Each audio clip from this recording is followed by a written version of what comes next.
Fala Deepironers! Estamos de volta para mais um episódio do Deepironicast, o seu podcast da área da saúde. Eu sou Ian Diniz, estudante de medicina do SESMAC, e ao meu lado...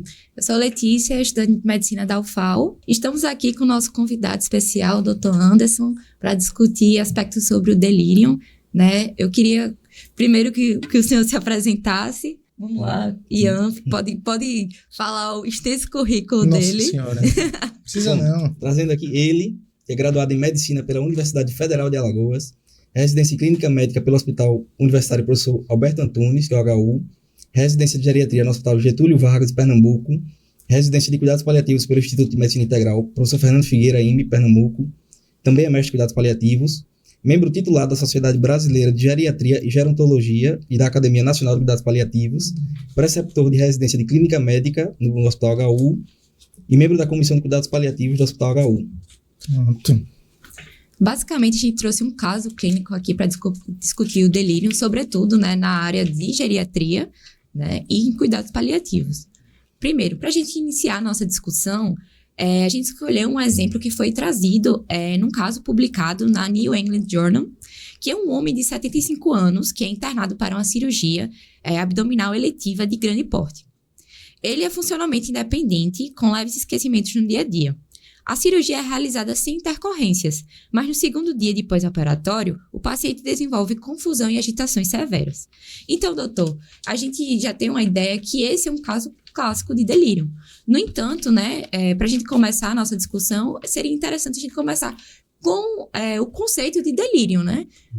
O senhor poderia nos dar essa luz? Boa noite, gente. Então, agradeço muito pelo convite de vocês.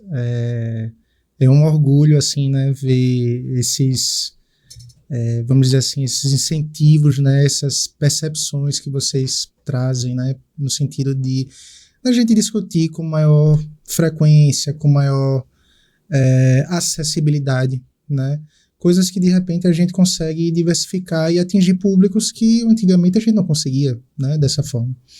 Então, o delirium, ele nada mais é muito importante a gente fazer a diferenciação do delírio para o delirium, porque o delirium é um estado confusional agudo, tá certo? Caracteristicamente é um estado confusional agudo. Então não é, na verdade, algo que vem progredindo ou que tenha uma cronicidade.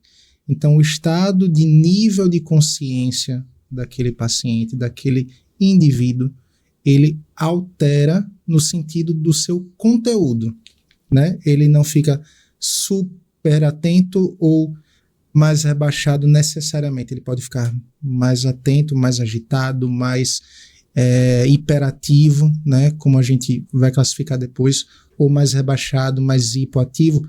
Mas o que caracteriza o delirium é o estado confusional agudo, ou seja, algo que não era natural do nível de consciência, do conteúdo da consciência daquele indivíduo previamente, tá certo? E normalmente o delirium, ele é um estado que é um estado de natureza orgânica, não necessariamente é uma consequência de uma condição psiquiátrica.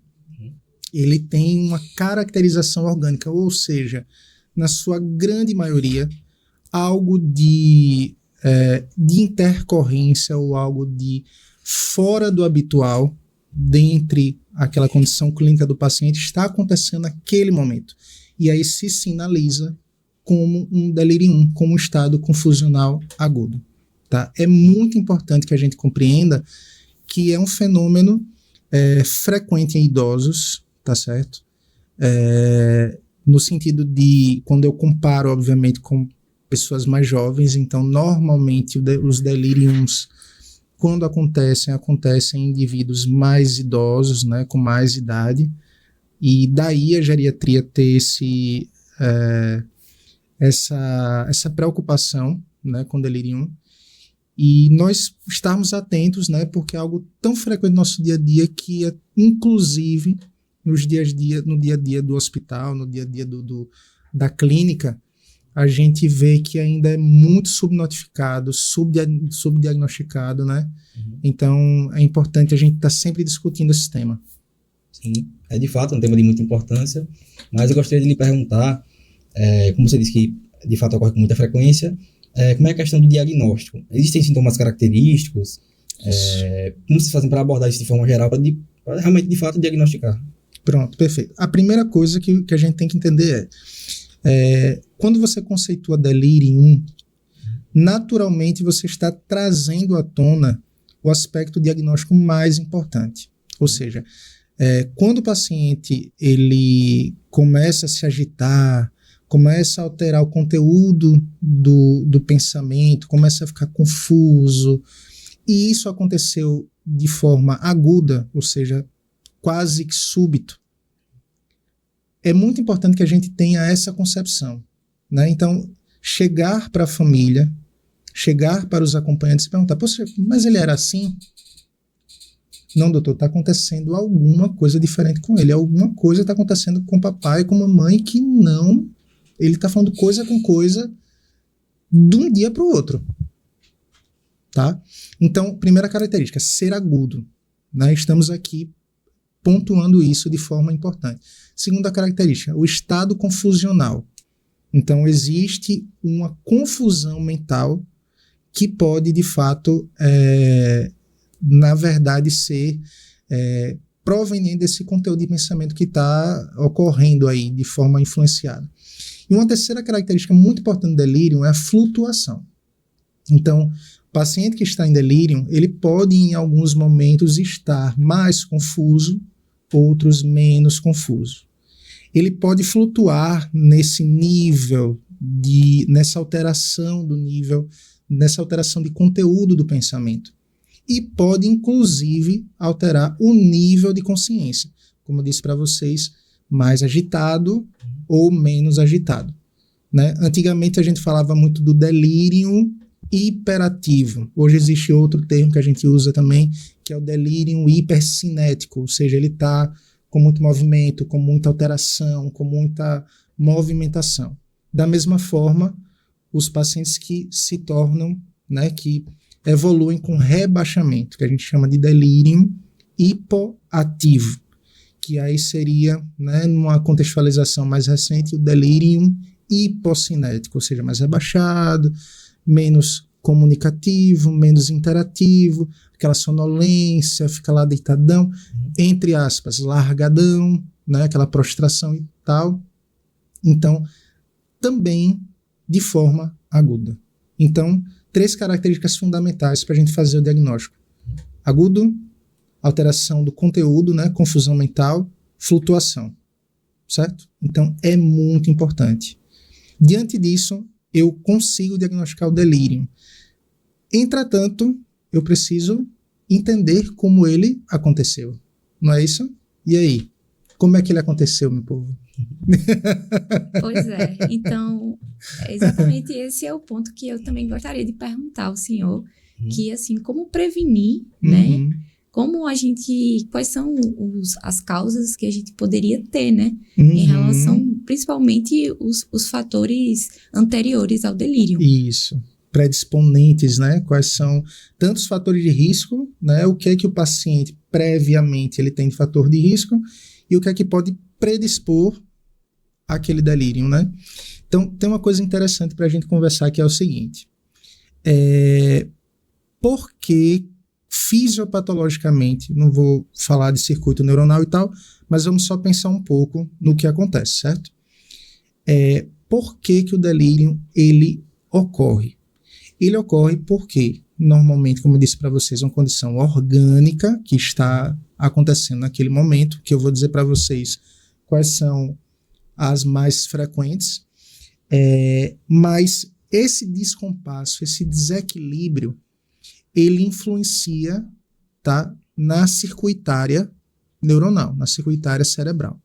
Então, existe um desequilíbrio, tá, de neurotransmissores que vão, né, normalmente culminar com a diminuição da acetilcolina na sinapse, né, na fenda sináptica, e com normalmente um aumento dopaminérgico na dopamina.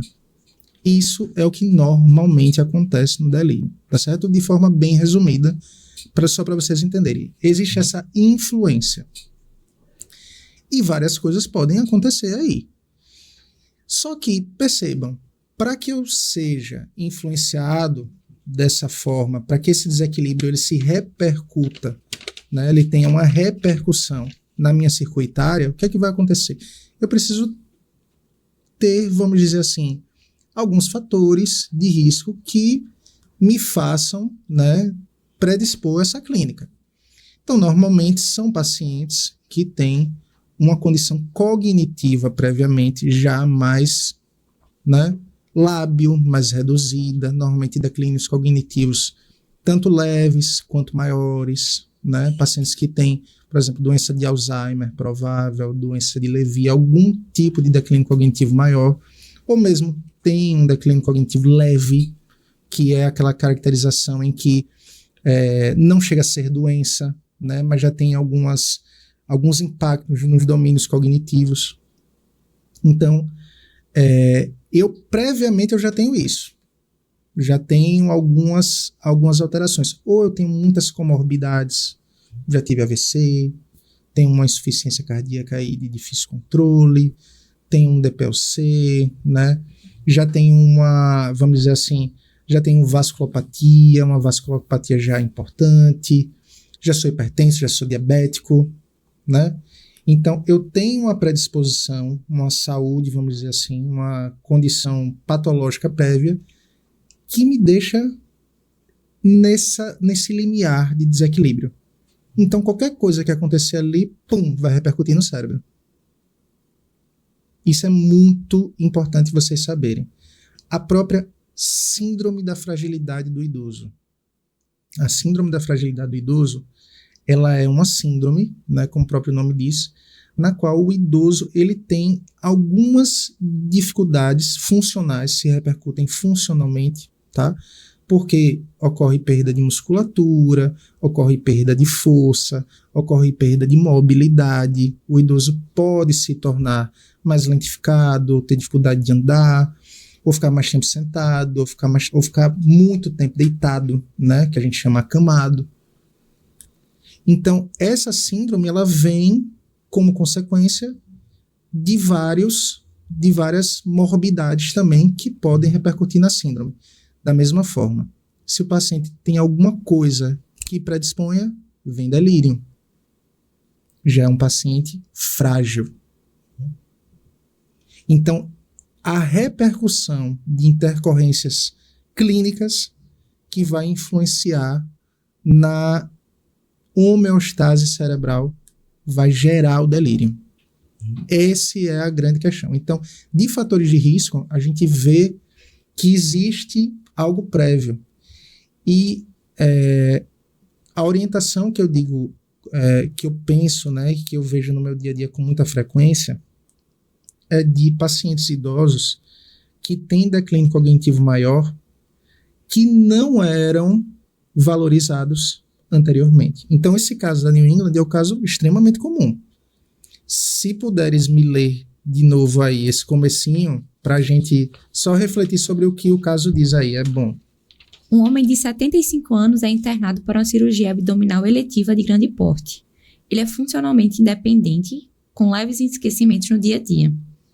A cirurgia é realizada sem intercorrências, mas no segundo dia pós-operatório, o paciente desenvolve confusão e agitação graves. Isso. Então, esses leves esquecimentos, o que eram esses leves esquecimentos?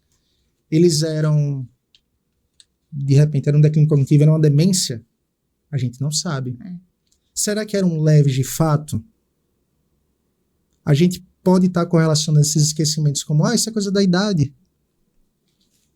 Então, normalmente, a gente desvaloriza. A gente acha que isso é coisa do envelhecimento. A gente acha que o idoso é para ser assim. Então, quando existe uma situação como essa, que necessita de uma intervenção, necessita de uma reorganização clínica do paciente, ele pode instabilizar a homeostase cerebral e desenvolver delírio.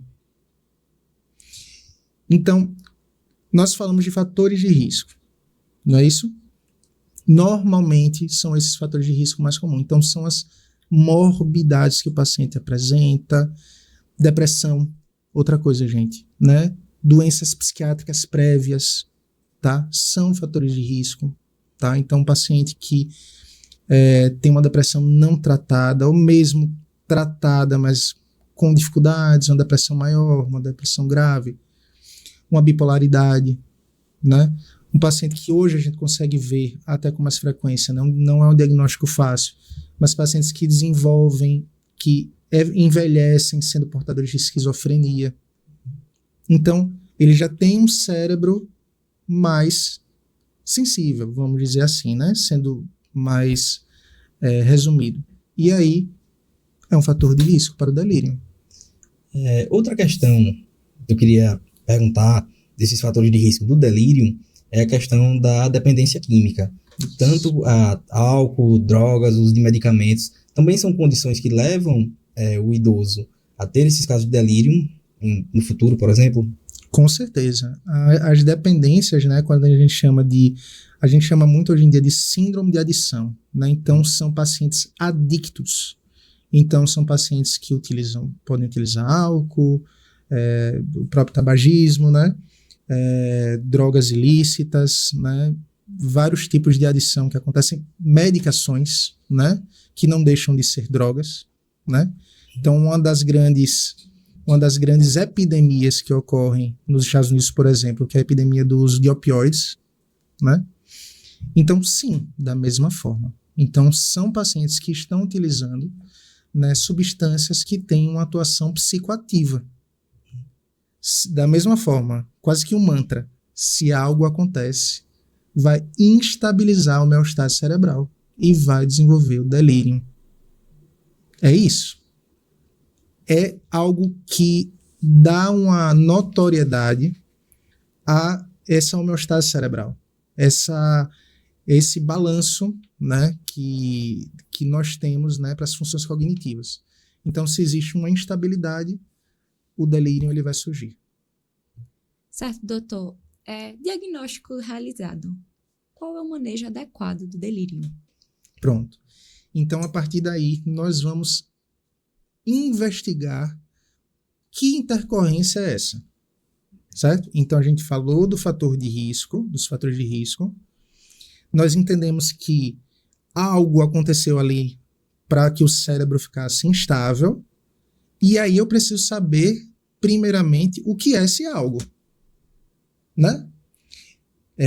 Eu preciso investigar para entender que, por mais que eu possa lidar com a agitação do paciente, de repente, porque é necessário, eu preciso fazer umas mudanças ambientais para que o paciente fique menos agitado, enfim. Mas eu preciso ir atrás do motivo que levou a essa instabilidade aguda. Então, por exemplo, um paciente do nosso caso que se operou. Então, ele fez uma cirurgia, né, uma cirurgia que gera um estresse cirúrgico importante, né? Esse estresse ele gera uma alteração tanto inflamatória quanto hormonal, e essa alteração inflamatória hormonal ela pode instabilizar o paciente e gerar delírio, né? Ele pode ficar instável, simplesmente pelo próprio estresse cirúrgico. Entretanto, no caso, ele fala que foram 48 horas depois. Isso. Então, normalmente o que acontece? Os pós-operatórios, mais ou menos, né, tardios, eles podem ocorrer, né, com intercorrências devido a alguma situação um pouquinho mais extrema. Então, por exemplo, o paciente desenvolveu uma infecção, o paciente sangrou, teve algum sangramento, de repente evoluiu com dor. A dor pode ser, né, a dor não controlada, ela pode ser uma causa de delírio. Então, é muito importante que a gente consiga rastrear essa causa.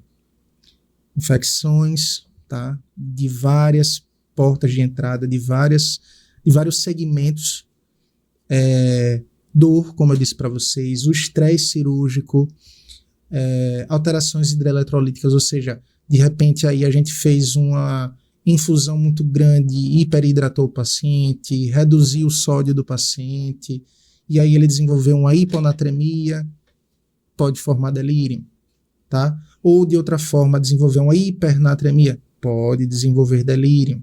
né? Que mais?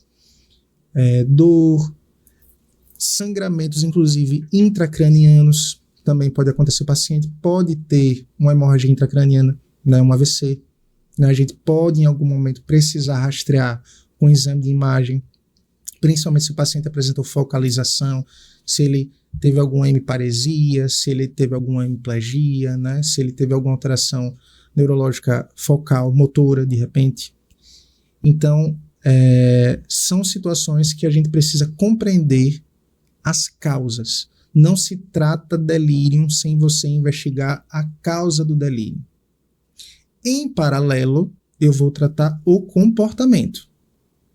Então, eu posso utilizar de medicações psicoativas, de antipsicóticos, para controlar o paciente, de repente, na sua agitação, para que ele não agrida ninguém, para que ele não se agrida, para que ele consiga se manter no leito, né? Evitando ficar contido, tá, gente? Que a gente ainda vê muito isso, contenção física. A gente tem muito cuidado, porque normalmente a contenção física piora o delírio. Então é muito importante a gente ter essa situação.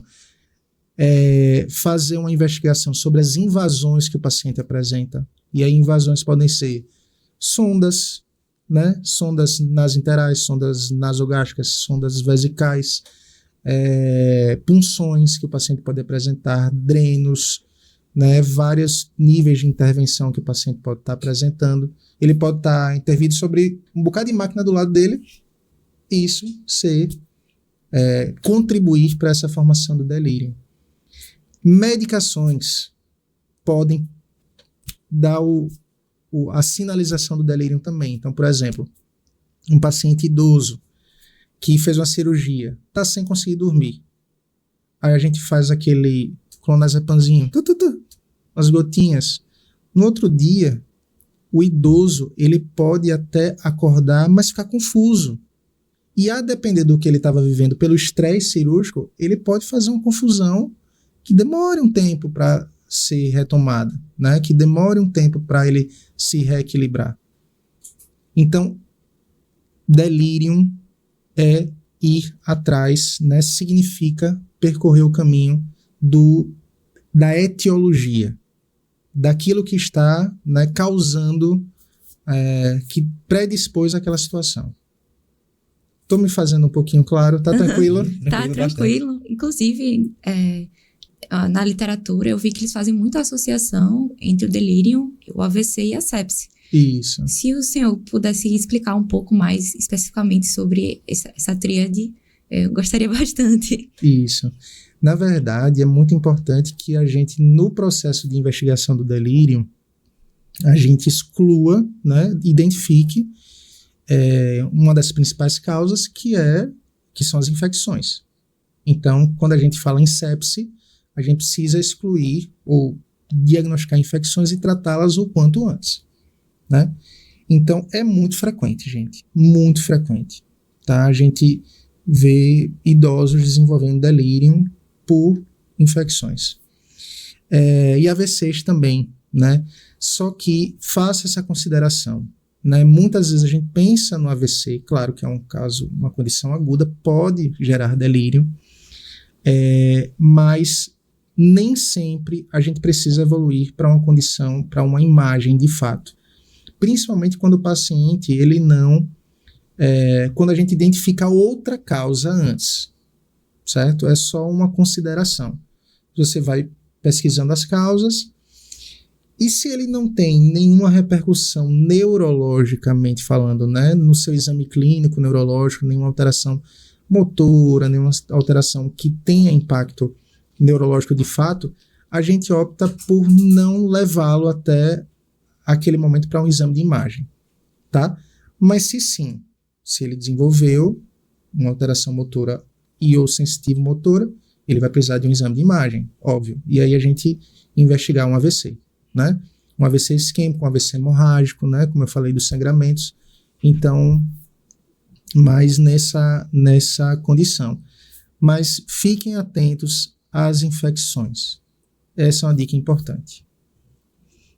E dado o diagnóstico, seja após infecções, após o caso de AVCs, gostaria de saber qual a importância. Claro que o médico ele tem o predomínio da ação diante do tratamento do paciente, mas eu gostaria de saber qual a importância da equipe multicuidado, nesse caso do cuidado com o idoso após o diagnóstico de delírio.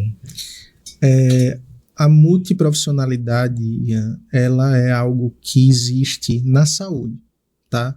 Não existe exercer saúde, principalmente hoje em dia, com excelência, sem a multiprofissionalidade. Isso é uma coisa que é um fato, tá? Nós trabalhamos de forma multiprofissional em todas as áreas da saúde.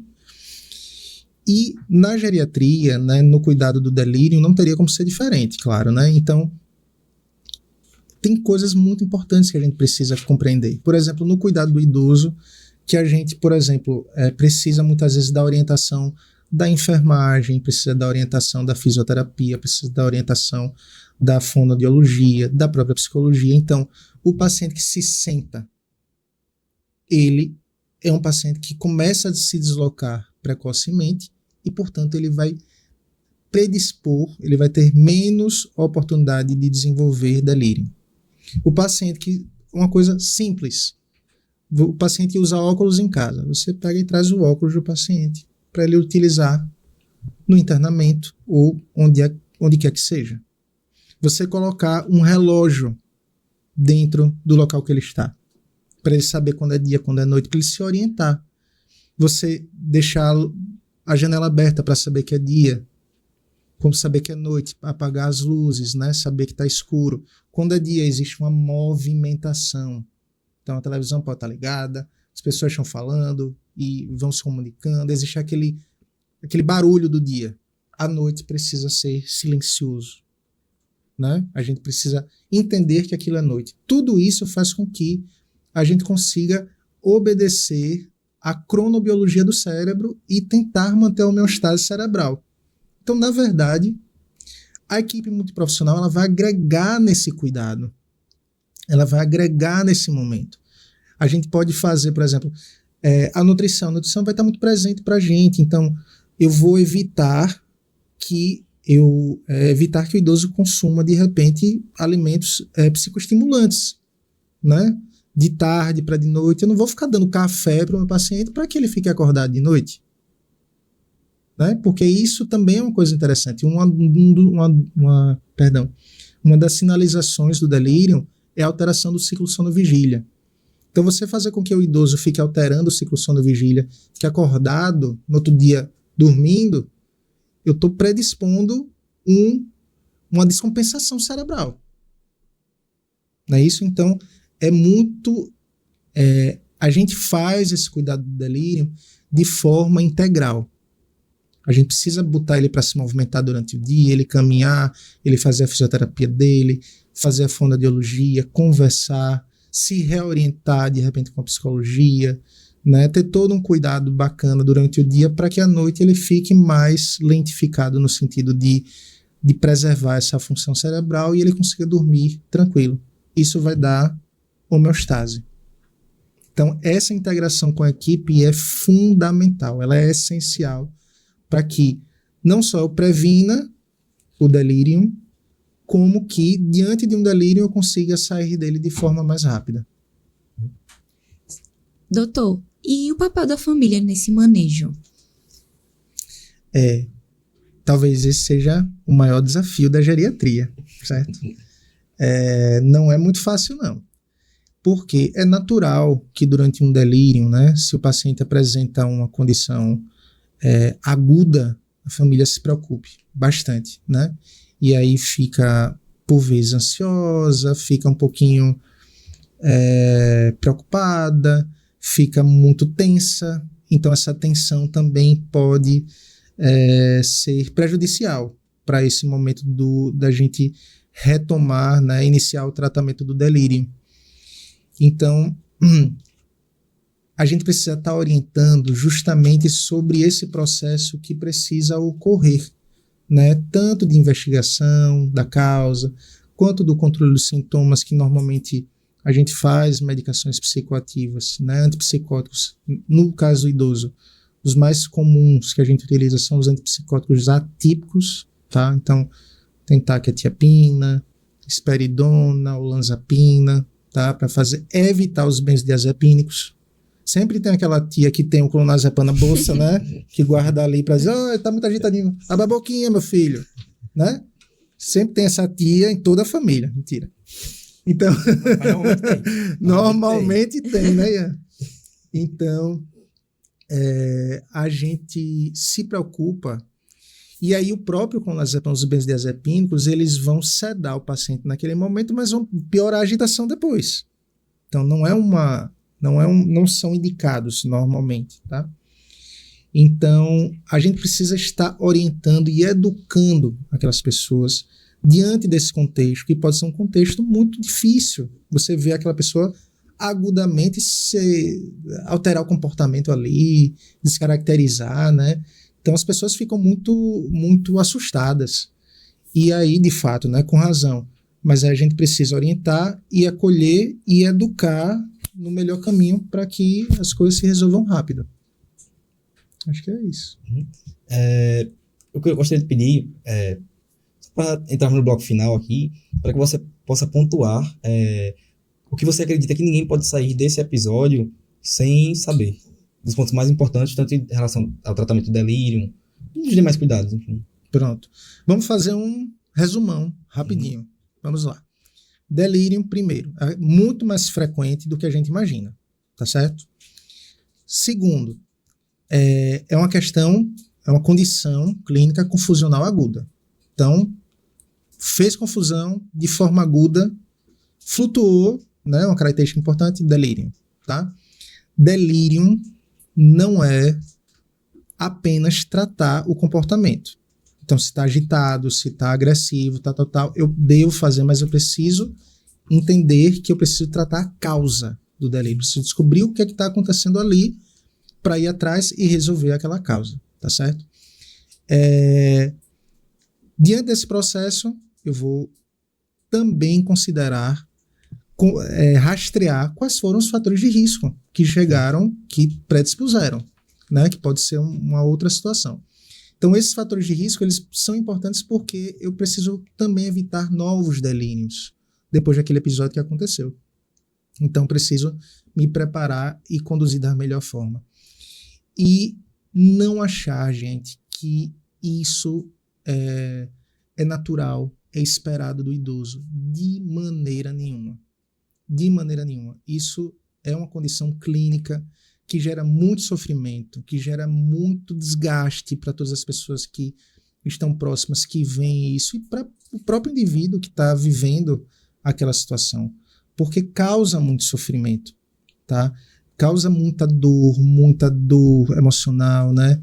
Então, é muito importante que nós, enquanto profissionais da saúde, né, que somos, a gente esteja atento, tá? Tanto para que nós possamos prevenir o delírio, quanto para que a gente possa conduzi-lo da melhor forma, uma vez que a gente identifique, tá? A gente não deve achar que isso é uma coisa, sabe, esperada ou normal do idoso e que isso vai passar, não. Se a gente não conduzir, a gente sabe que o delírio aumenta exponencialmente a gravidade do paciente. Então, o idoso, o idoso, mas pode não ser idoso, mas normalmente o idoso que desenvolve o delírio, ele desenvolve gravidade clínica. Então, é muito importante a gente entender isso, tá certo? É um idoso que tem um maior risco para morrer, certo? Então, é importante que a gente não normalize, eu não acho que é isso mesmo, tá? E a gente tá sempre atento para a gente conduzir da melhor forma, eu acho que esse é o caminho mesmo. Certo, muito obrigada, Dr. Anderson. Como o senhor falou, é algo ainda muito subnotificado. Então, eu queria que o senhor, se o senhor quisesse deixar uma mensagem final no nosso podcast, o senhor deseja? Com certeza, eu acho que a mensagem é essa, né? Eu acho que a gente está vivendo um momento bacana, né, no aprendizado em saúde, que existem várias formas de a gente aprender, essa é uma delas, né? Eu estou tendo a oportunidade, por exemplo, de estar indo para o trabalho e estar ouvindo o podcast no carro sobre um assunto que me interessa, um assunto que eu tenho dúvida. Então, tornar mais leve esse aprendizado. E eu acho que isso é uma oportunidade, né?